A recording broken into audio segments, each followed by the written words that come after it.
Hello everybody, my name is Matt Webb. I'm the park ecologist and research coordinator for Wapusk National Park. I oversee the park's monitoring plan and help to facilitate research and monitoring in the park. I'm happy to be here today as part of this collaborative team of researchers. Just waiting. Sorry for the bit of a lag there, guys. I'd like to start today by acknowledging that Wapusk National Park sits within Treaty 5 territory and the lands traditionally used by the Cree, Dene, Inuit, and Métis peoples. We mention this to respect the treaties that were made and be thankful for the contributions our Indigenous partners have made to build this national park, the province of Manitoba, and the country of Canada. And we dedicate ourselves to moving forward in a spirit of collaboration and reconciliation. So here is Wapusk National Park. It's located on the western shores of the Hudson Bay, about halfway up the coast, and it was established on April 24th, 1996, and protects a representation of the Hudson-James Bay lowlands, a vast low-lying plain along the western shores of the Hudson Bay. It's also Canada's largest wetlands. The park has a management board, known as the Wapusk Management Board, which is an advisory board made up of representatives of the Government of Canada, the Province of Manitoba, the Town of Chruchill, Fox Lake Cree Nation, and York Factory First Nations. Currently, the Inuit and Dene have been invited to join the discussions as land claims continue to be discussed, and will reopen the management plan to include Inuit and Dene representatives. The group meets about 3 times a year to review activities in the park, including research permits, and the board also provides advice on visitor experience and Indigenous opportunities and activities in the park. Board members are welcome to join research and visitor experience programs in the park, and they meet in person in local communities and periodically in the park.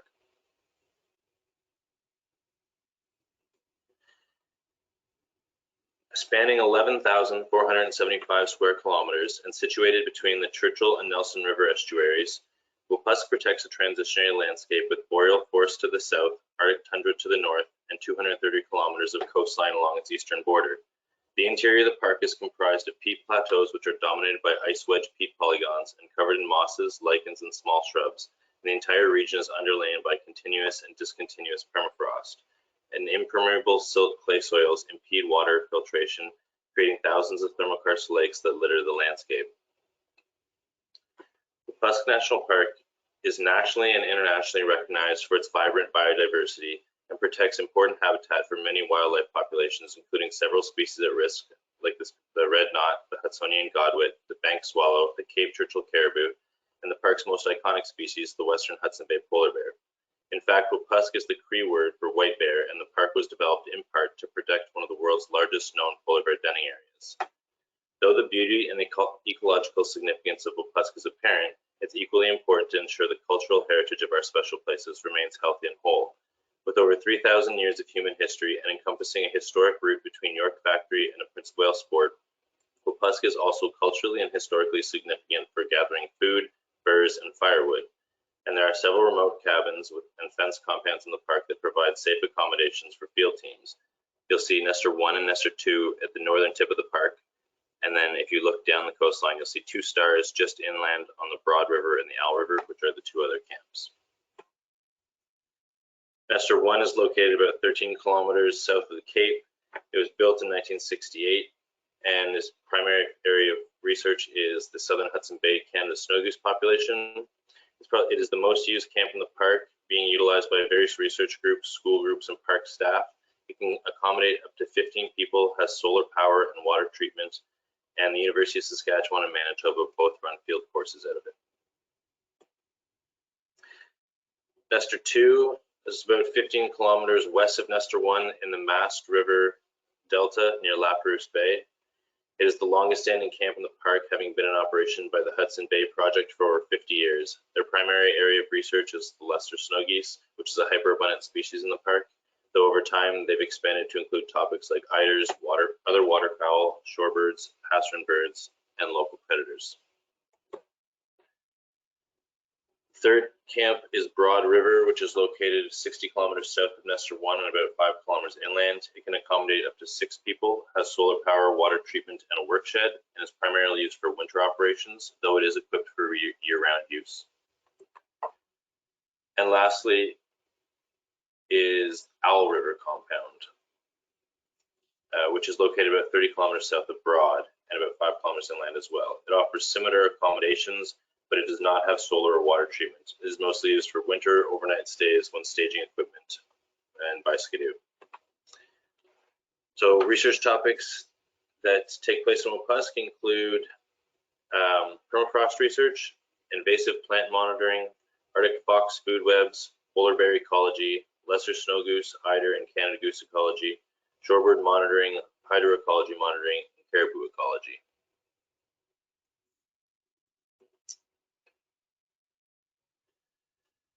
There are currently researchers from the University of Manitoba, University of Saskatchewan, Trent University, Laurentian University, the University of Toronto, the American Museum of Natural History, International Student-Led Arctic Research Monitoring Group, or ISOMER, Manitoba Environment, Climate and Parks, U.S. Geological Service, Environment and Climate Change Canada's Canadian Wildlife Service, and Parks Canada.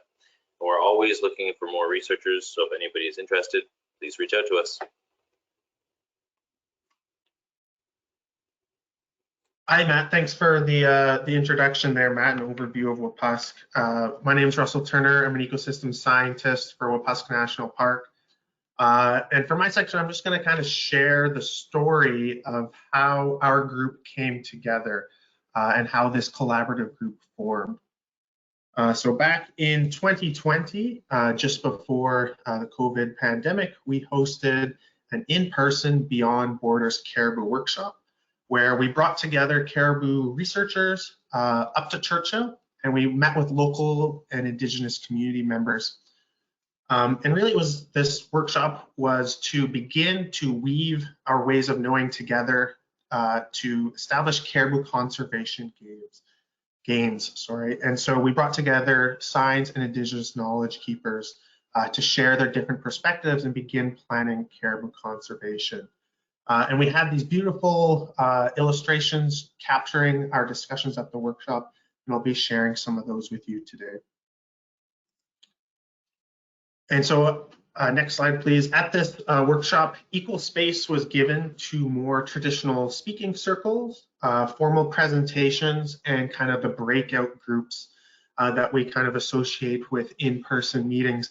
You can kind of see the writing on the wall of some of our breakout groups there.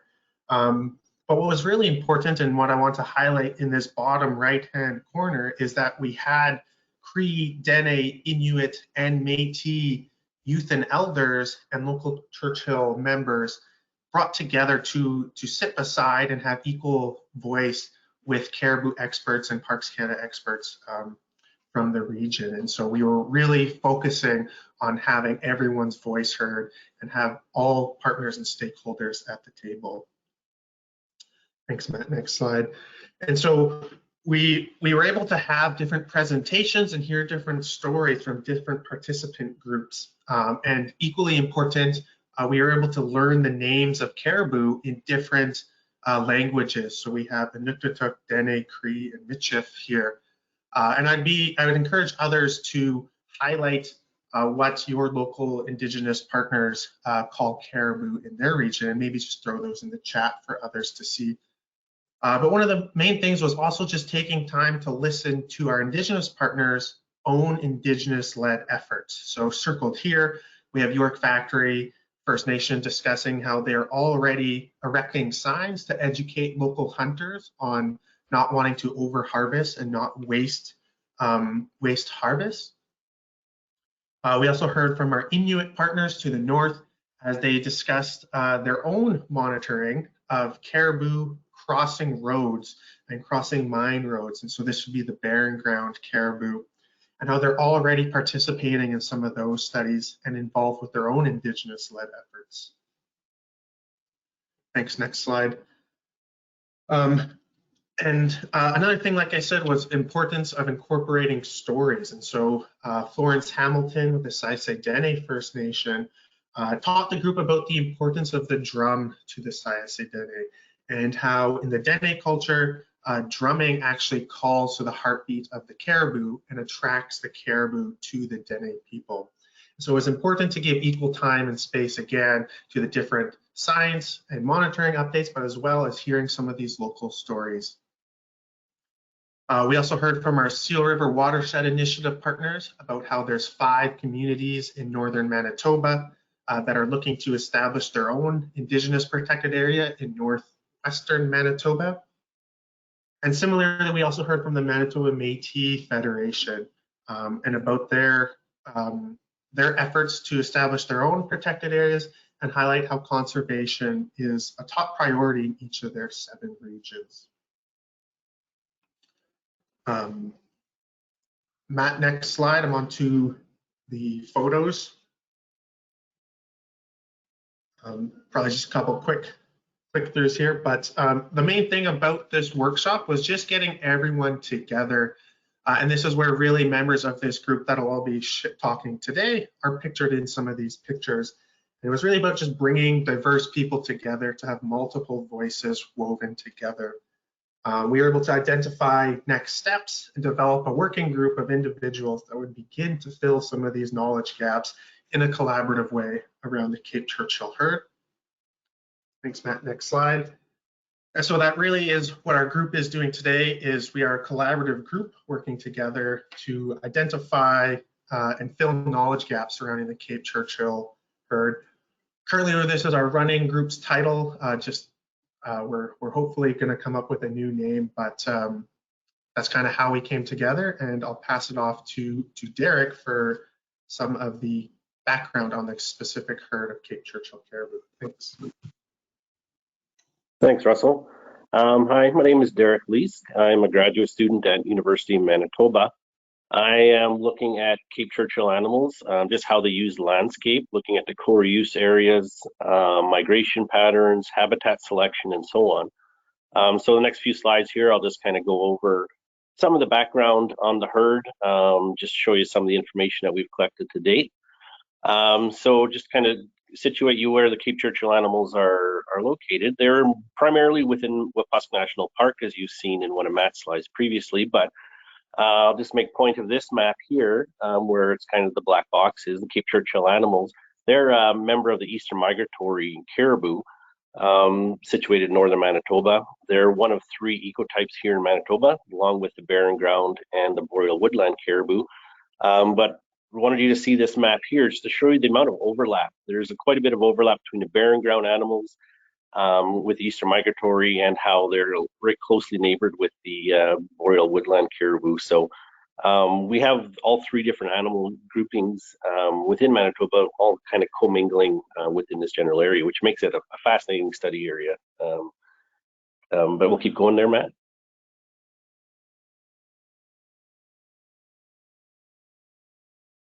So the next slide here, we're just going to look at the data that we're using for to identify these core use areas, migration routes, and so on. All this information was collected through GPS collaring program initiated by Manitoba Conservation back in 2010. They had 3 years of collaring in 2010, 12, and 14, where they collared 31 animals. One was a recapture, so we have 30 different unique animals here over the study period. And we have at least 2 years, and in a couple of cases, we have up to 4 years worth of data on a single animal. So we're able to identify how they're using the landscape, where they're moving at different times of the year, and then we're also looking at the habitat selection and so on. We'll skip to the next slide here, Matt, just to show you how they're situated within the Wapusk National Park and the surrounding wildlife management area. Their seasonal use is primarily within the Wapusk National Park, which is federally protected land. And then they're also use the Chruchill Wildlife Management Area, which borders the park. But 30% of their annual home range falls outside of both of these protected areas, and which is primarily their wintering ground. So about 30% of their annual range is not within protected areas. But Cape Chruchill is kind of unique in a sense because this area is very remote. There's very little development. There's a rail line that you can see on the map here that travels up to Chruchill, but other than the research facilities and the odd tourism outpost, is very little development and very little human impact on the Cape Chruchill range. So they are quite thriving within their natural areas. We'll keep going there, Matt. The next slide here is just to look at their calving ground. So the Cape Chruchill animals were essentially named for where they were believed to travel during the calving period and have their calves. Once we got looking at the data and started looking at some of the parturition sites, we noticed that there's a lot of animals that calve down in the southern areas of the park and even beyond the park. As you can see on the map here, the darker greens are the heavily forested areas, where the lighter shades are kind of the tundra, the less forested areas. So there is a significant number of animals that do stay within the tree line to do when they have their calf, but they do have the kind of the east-west pattern where they travel to the coast to have their calves, whereas the true Cape Chruchill animals travel up to the north, and there's a real congregation of calving locations right up at the Cape here. So we thought this was a pretty interesting fact about these animals, where there's almost like two different groups. There's an east and western migratory animals, as well as the ones that travel up to the Cape here. So we kind of termed the northern animals versus the southern animals here within Cape Chruchill population. Keep going there, Matt. Then we look at the core use areas within the park here, outlined here by kernel density analysis, is a 70% kernel of the northern animals during their summer periods, as well as the southern animals, as well as their wintering grounds. So the wintering grounds is just a congregation of all the animals together. They share the wintering ground. So you can see how the different core use areas are situated within the park, where you have the northern Cape animals and then you have the southern animals as well.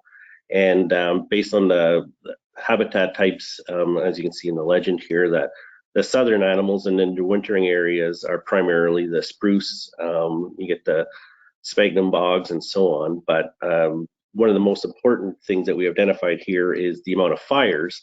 Within these heavily forested areas, we have forest fires, which have taken a lot of the habitat and burned a lot of the forested lichen areas that they rely on in the wintertime. But the gray area in the wintering grounds there was a fire that was burnt early in the 2000s, but they continue on to use the area years after that. So this just kind of shows you the type of habitats that are using during the different seasonal patterns. And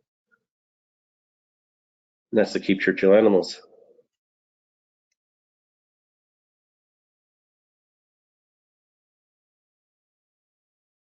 I'll take over now. Thanks for the opportunity to speak today. My name is Riley Bartel, and I'm the Conservation Coordinator with the Manitoba Métis Federation's Energy Infrastructure and Resource Management Department. So Jessica and I are on the call, and we're the technical level staff working on the Indigenous Protected and Conserved Area Initiative at the MMF. And for those of you that are unfamiliar with the Manitoba Métis Federation, the MMF is the self-government representative of the Red River Métis. So we're based out of our home office here in Winnipeg, Manitoba. For our section, we're going to present on IPCAs and tie this into some of the ongoing work in caribou research in northeastern Manitoba.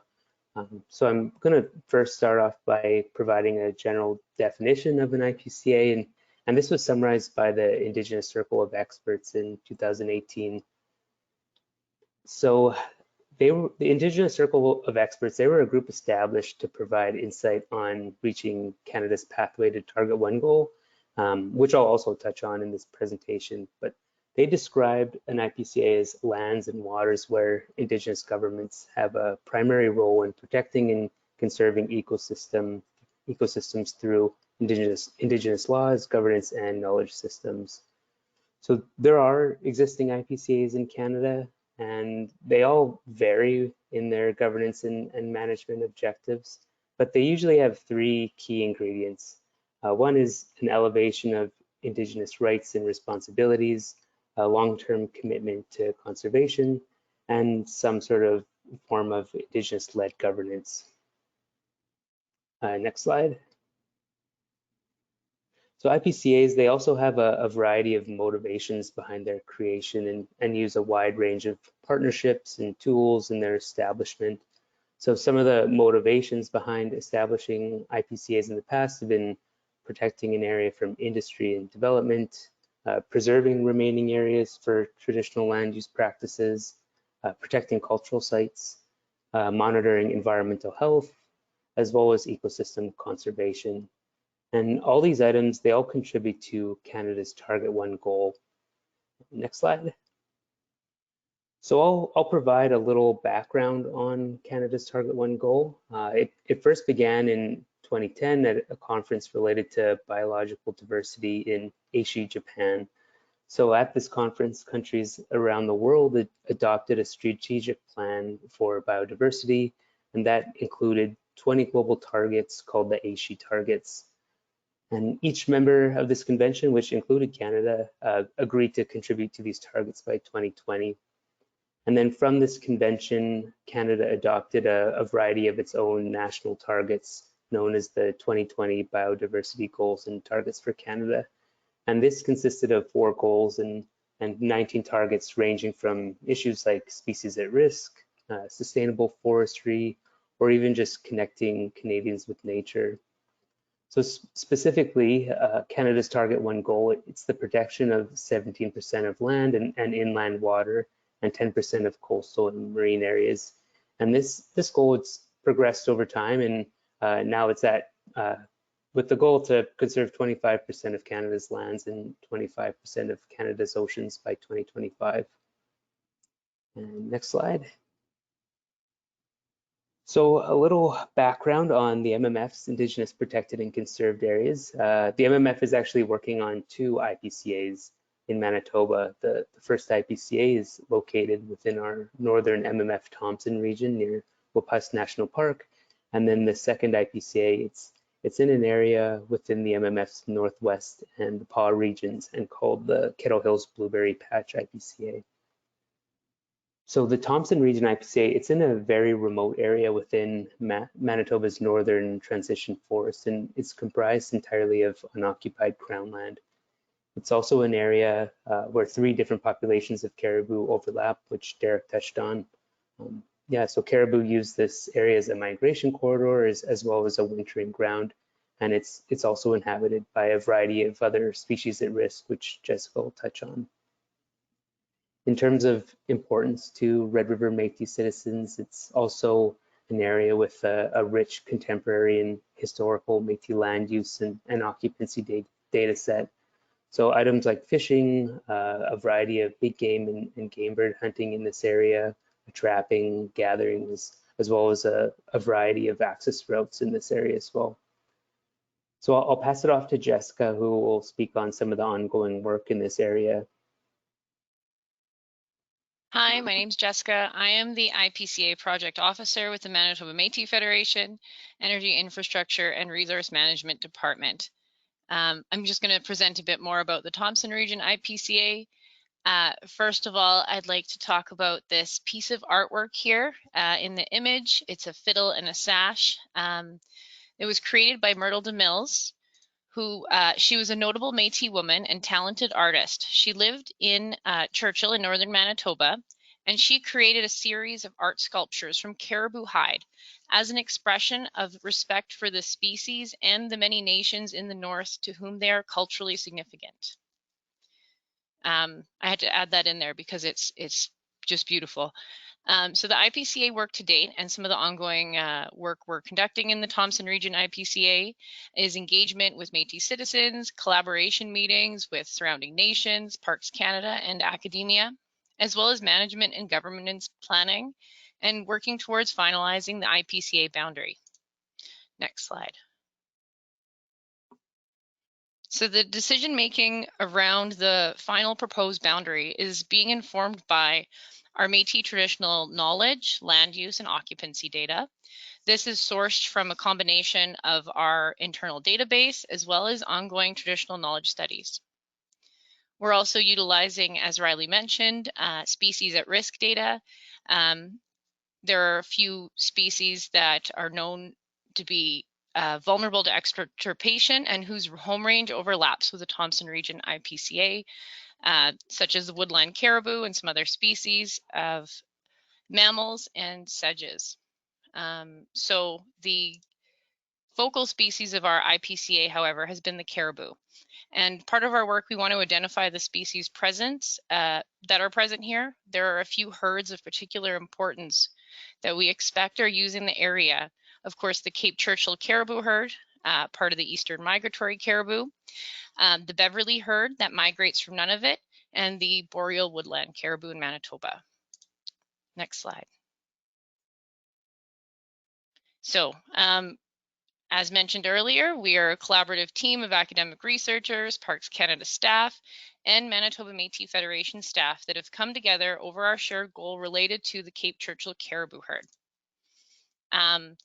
In 2021, MMF staff were hosted by Parks Canada to work on the installation of their trail camera network along the fens and beach ridges that are believed to be utilized as transportation networks for caribou to access their summer grounds in Wapusk National Park.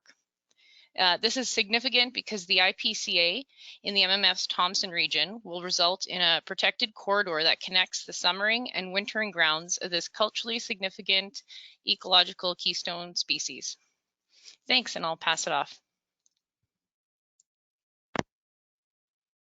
Great, thanks so much. Hi, I'm Ryan Brook. I'm an associate professor at the University of Saskatchewan, and I've been working up on the Hudson Bay Coast effectively all of my adult life, I guess, at this point. And as we were talking, everybody was speaking in our group, I was reflecting on way back in 1998, I wanted to delve into the notion of community engagement. And so I wanted to share a presentation in the community of Churchill and was reflecting on how technology has changed, because at that point I had a tray with my slides, and the technology was literally a light bulb that shone through a picture and showed it on the wall. And here we are having people all over Canada and perhaps beyond listening and talking about caribou, and all our collaborators sharing from different areas. So quite a change during my time having worked up there. But I did try and do a presentation. Exactly 2 tourists showed up and nobody from the community. And halfway through my presentation, the 2 tourists got up and left. So that was my first swing at community engagement. And I think we have come a long way in the sense of I've learned a lot and figured out ways to do it a whole lot better.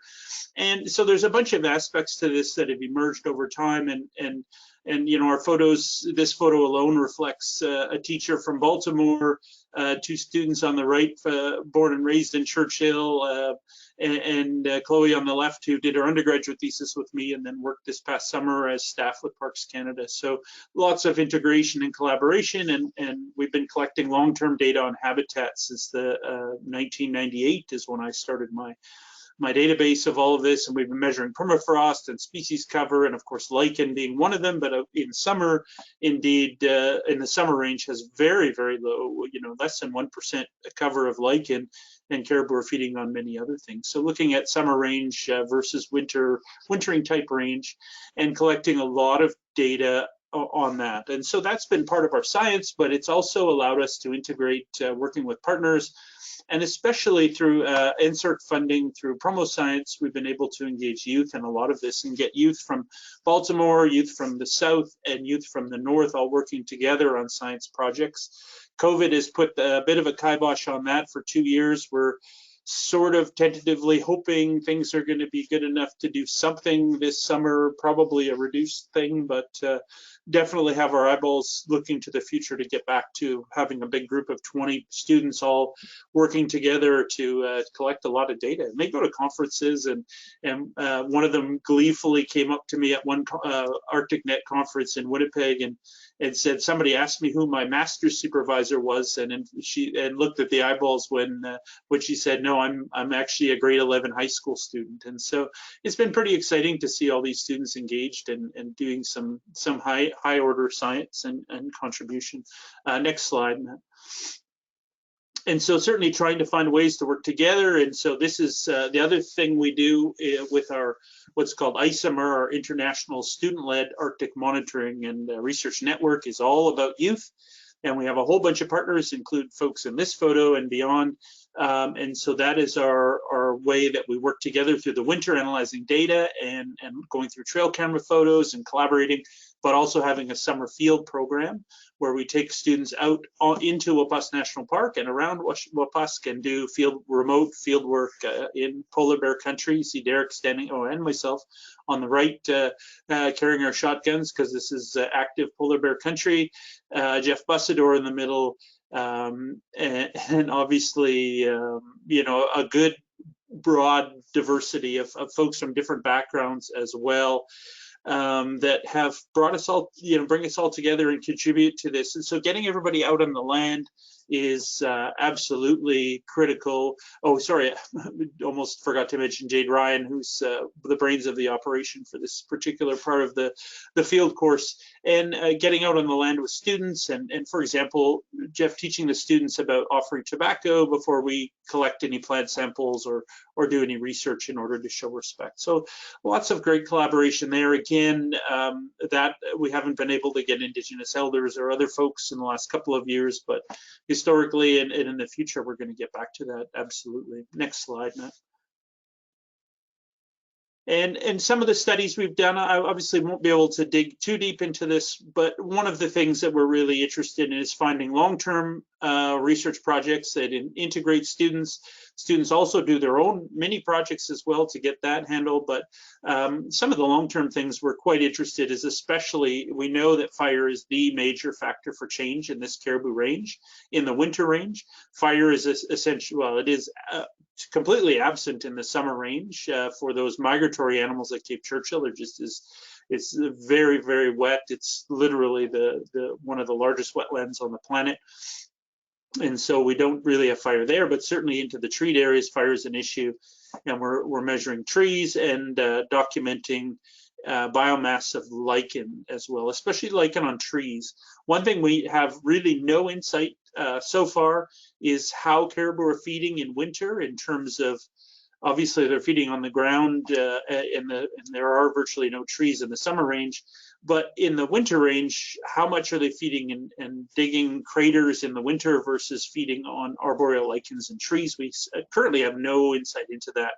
But through the trail cameras, that as we expand and get more data and look at these amount of arboreal lichen that's available, and lots of insight into the types and the availability of lichen, and also recovery patterns after fire over long term. We've seen fires in the 70s, 80s, and 90s now that are starting to recover. Next.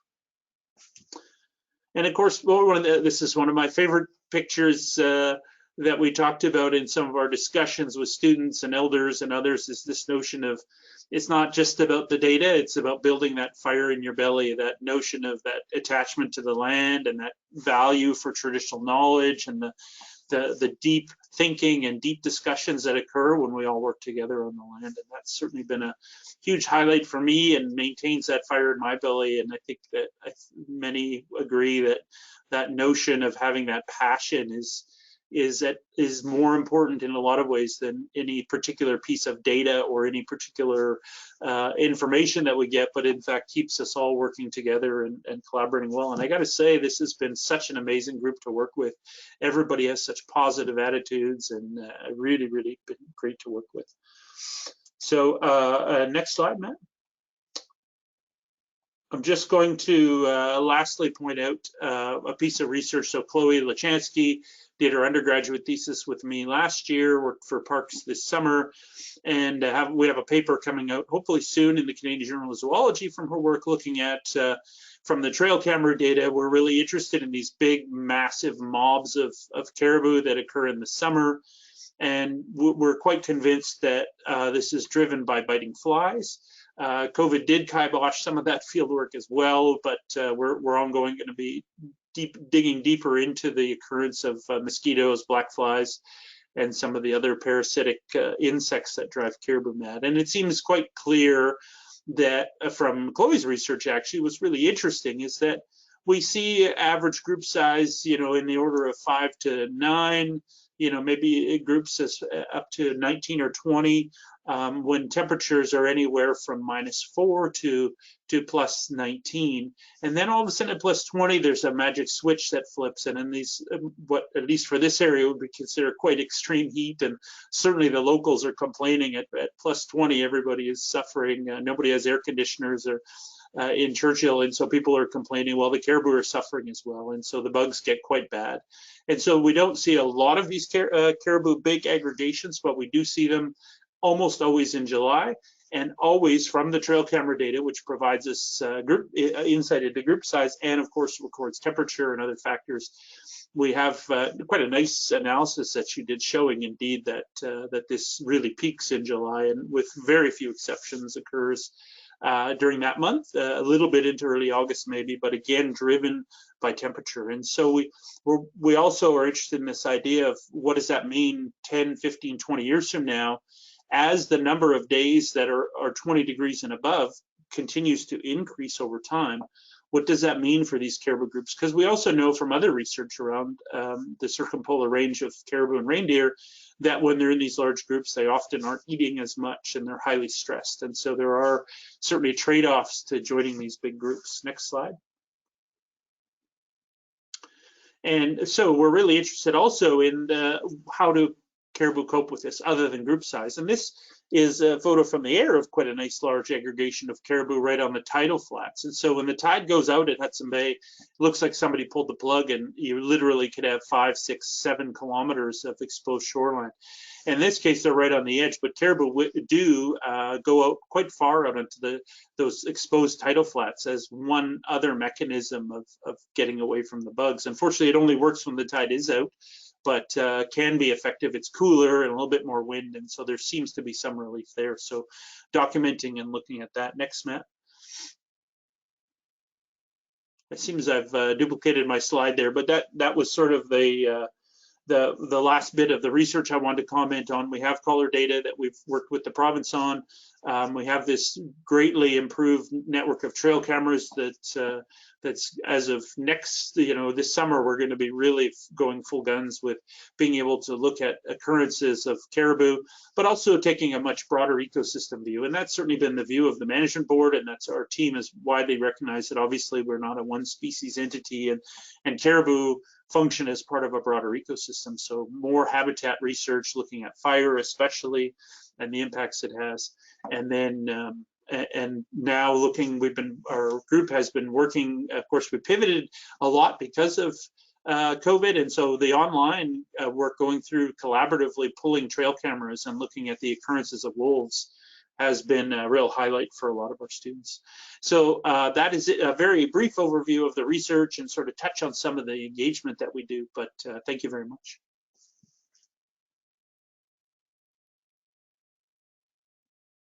Okay, hi everyone, my name's Connor. I'm the Resource Management Coordinator with the Manitoba Métis Federation. So I work alongside Riley and Jessica within the Energy, Infrastructure and Resource Management Department. So just to kind of finish off our presentation today, I know we got just a little bit of time left, but I just wanted to go over kind of next steps, for our group to answer that question, right? What are your next steps here in this collaborative research monitoring project in linking Wapusk National Park and an IPCA? So as it's kind of been discussed, I think, it's to protect and conserve caribou, right? Kind of all species in Manitoba to help ensure that meaningful, on the ground actions are being taken. So moving forward, I kind of have outlined there four on the left hand side there, 4 steps or 4 next steps moving forward here. So the first being continuing efforts to expand our trail cam network, right? To put more cameras on the land within Wapusk, as well as explore opportunities within our IPCA, right? It's really important to understand that this is a collaborative project, one that's going to take time. It's not a single year, it's a multi-year project that requires patience, especially as Ryan had just mentioned over the past 2 years here with COVID, and it takes effort, from all that take part. The second being continuing relationship building. I think this could be that biggest next step moving forward here. Understanding the importance of partnerships, the importance of continued dialogue, the idea of co-management approaches with Indigenous-led projects, how all of this plays in decision-making processes to help manage the land and the resources, how traditional knowledge can play such a unique and important role in species and habitat conservation, right? The advantage of incorporating traditional knowledge, Métis traditional knowledge with Western science to fill those gaps, to fill those knowledge gaps and provide truly invaluable information. The third being, set a precedent or be an example for being stewards of the land. In the broadest sense, right, to conserve, to manage, or to help manage the lands, right, the land's values, whether that be it from the environmental, the economic, the social, and the cultural side of it, right? At the MMF, conservation has top priority, and I think that goes with Parks Canada and the University of Saskatchewan. Conservation does have top priority, right? Meaning that resource and environmental issues are a huge concern and will continue to be, and conserving, our resources, our lands, are of the utmost importance there. And then our last kind of step, or we can say goal, is to really encourage and ensure community engagement, really to extend numerous opportunities to community members, right, especially our youth, those part of Isomer, Métis youth, from the Métis Nation here, from our Red River Métis, and from all communities, to participate in activities, to be on the land and experience being integrated in science, and in the collection, right, to hear the knowledge of our elders, from those experienced and from those who are on the land, right, who have those experiences. So really, just to finish off, it's really exciting to see how separate projects and different groups can come together to collaborate, really under a research and monitoring project with the common goal to protect and conserve caribou in Manitoba, right? I think our hope is that these plans, next steps, can really help guide our work moving forward and bring Indigenous perspective into IPCA and caribou conservation.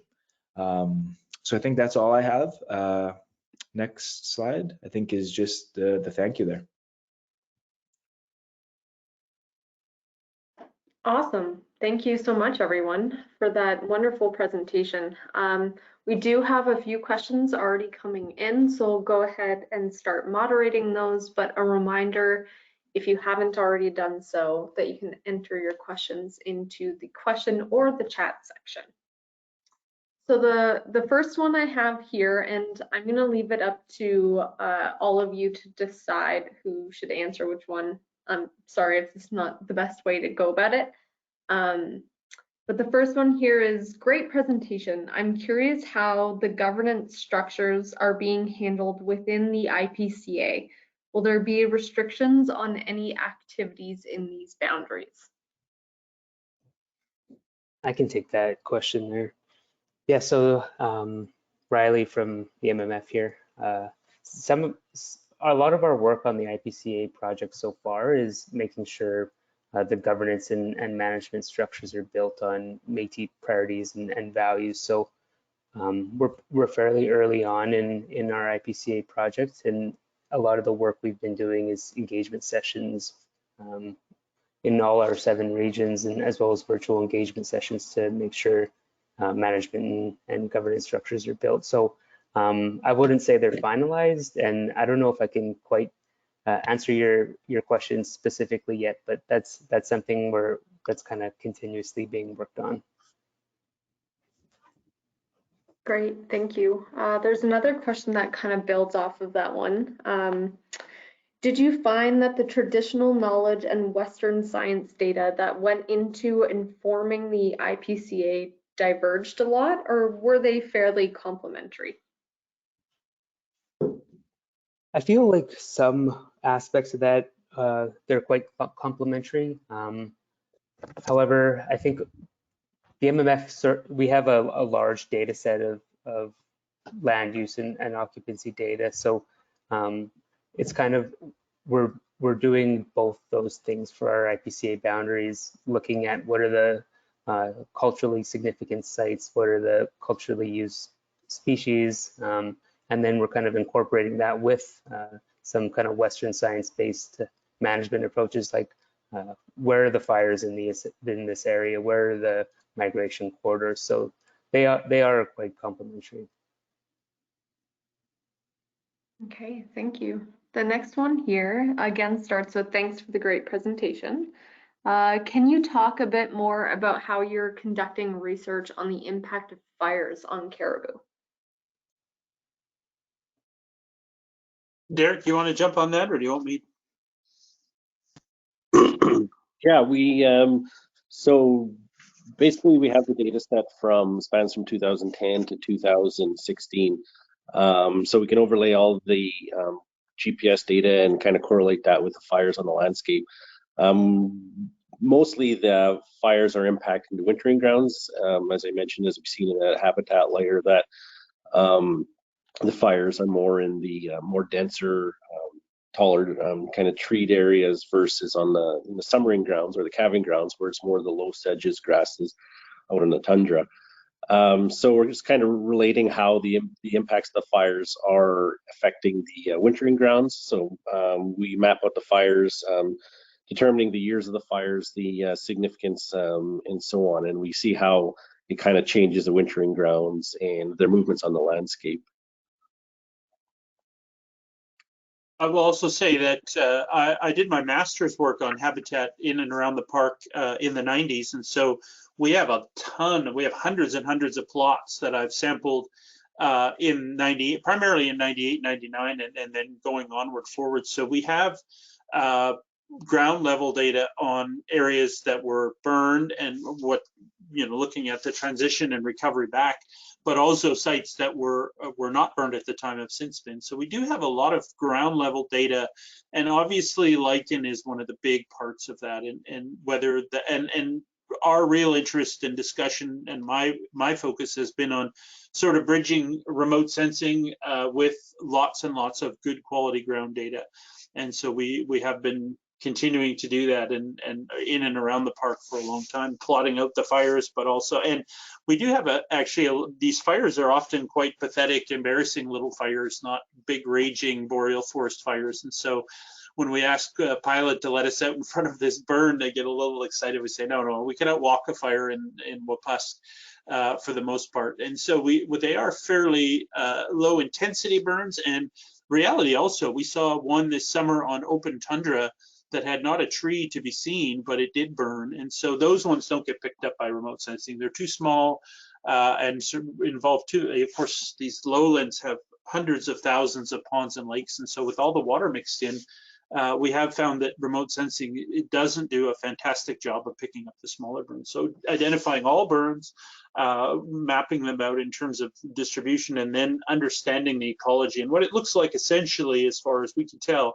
is that there isn't really a successional pathway. There's just recovers to what, in most cases right now, so far, is that it's recovered back to what it was previously, with lichens taking a lot longer and shrubs taking, some of the herbs like fireweed, of course, taking perhaps a year or less, whereas shrubs being within a few years, and then lichen are going to take decades. But that's a high level point for now. Thanks.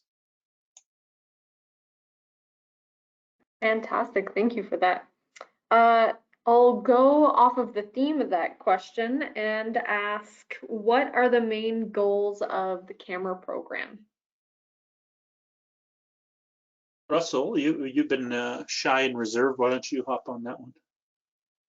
Yeah, happy to answer that. So for the cameras inside the park here, we're most interested in identifying some of those migratory corridors within the park.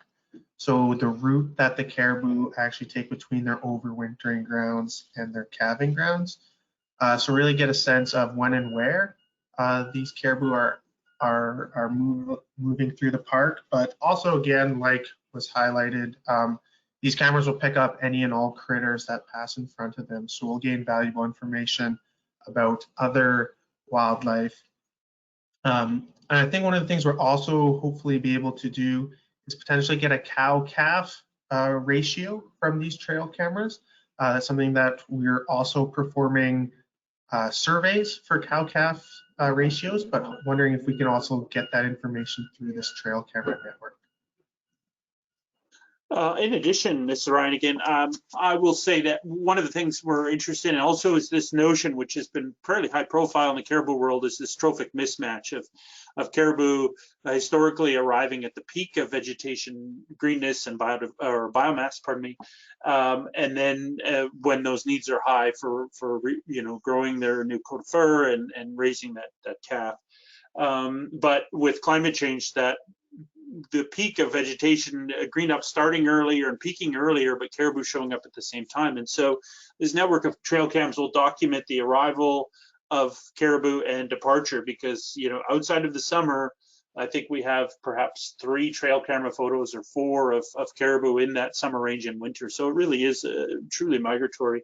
And so in that summer range, the cameras run 24/7 all year round. So we have very good data on when they arrive and when they leave, and hopefully over the long term we'll start to, and we have trail cameras that are at the camps that have been running for a decade now. So this is actually supplementing and expanding from research with Dr. Doug Clark, who I've worked with for many years. And so we have longer term collar data, which we have looked at this arrival and departure time, and then looking at biomass within the summer range and seeing exactly how that is progressing. So yeah, that arrival and departure is important. Occurrences of wolves, and there has literally been no quantitative research on wolves of any kind in the Manitoba Hudson Bay lowlands that we're aware of that's published. So understanding the role of wolves in all of this is also important as well. Thank you. Great, that sounds very interesting.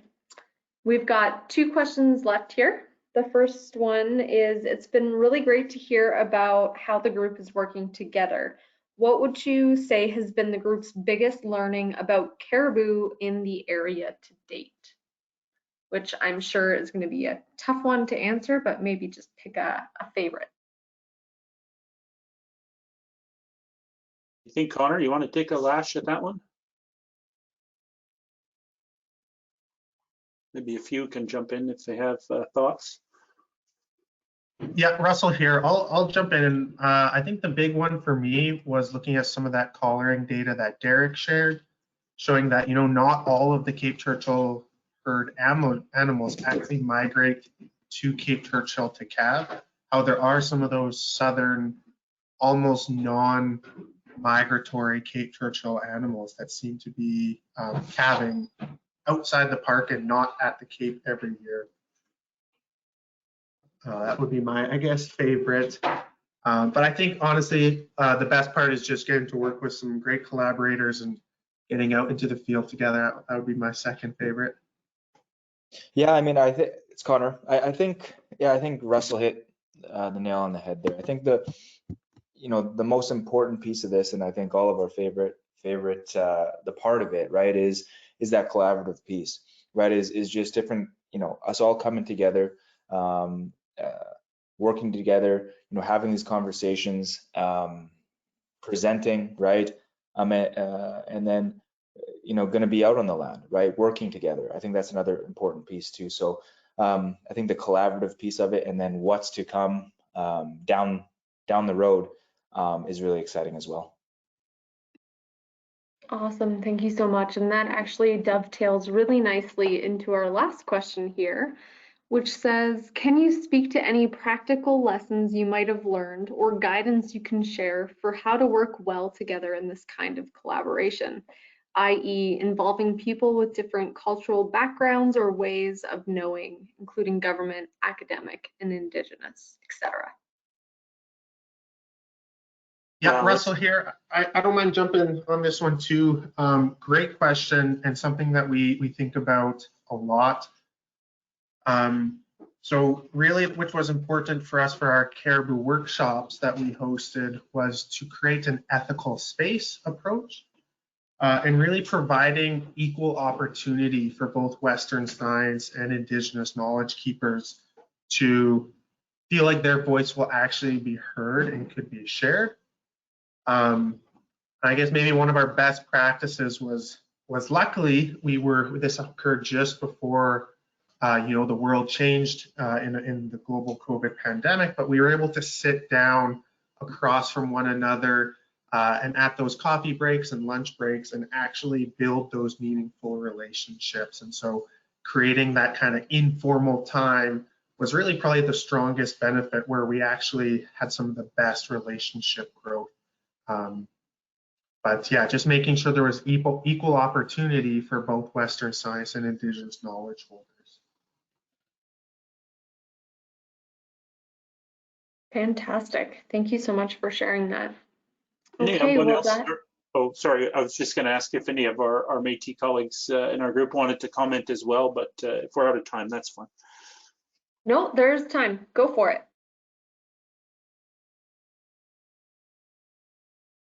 One thing I'll add to that is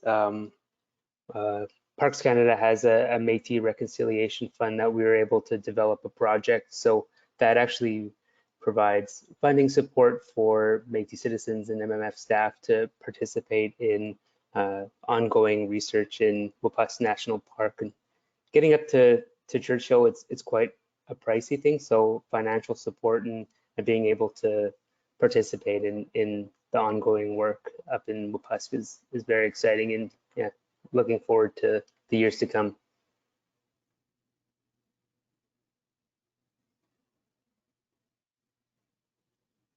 Great. We have 1 minute left if anyone else would like to share anything. Ryan here, just one final, one of the things that has absolutely shocked me in all of this, and the collar data and traditional knowledge sort of were consistent here, but how much bigger the range of the caribou were. We, having worked in around there for a couple of decades plus now, I thought I understood those caribou fairly well, and we've had those animals in the south and the animals that just how far that range extends outside of the national park and even well outside of the wildlife, the Churchill Wildlife Management Area was awesome. But also learning about, you know, the park was a very lonely place when I started in the 90s, not many people working in the park at all. And so it has been this amazing transformation that Parks has played a big role in, but also our Indigenous collaborators have really stepped up and built so much capacity. And that, so now we're seeing all of these happening. But as was pointed out, I mean, funding is such a big part because, you know, going into the park is a multi-$1,000 operation just to even go. If you want to go to the park for lunch and back, you're spending a few $1,000s already. So the cost of the field work and all of that, and even getting to Churchill, as Connor pointed out, you know, that's a $2,000 ticket. So those costs do add up pretty quick, and are a limiter in how many people we can pull into this. But I just want to close by thanking all of our collaborators and for everybody who joined us for listening. That's been a really fun discussion, and amazingly, we've been exactly on time as planned. So we'll stop exactly at 2, and thanks so much. Yes, it's been perfect. Okay, thank you so much to all the presenters today. I won't list you out by name, but I do very much sincerely thank you for sharing that today. And as well, thank you to our audience. We'll see you back here in about 2 weeks, or in exactly 2 weeks, for linking woodland caribou abundance to forestry disturbance in southern British Columbia. Thanks so much and have a great day, everyone.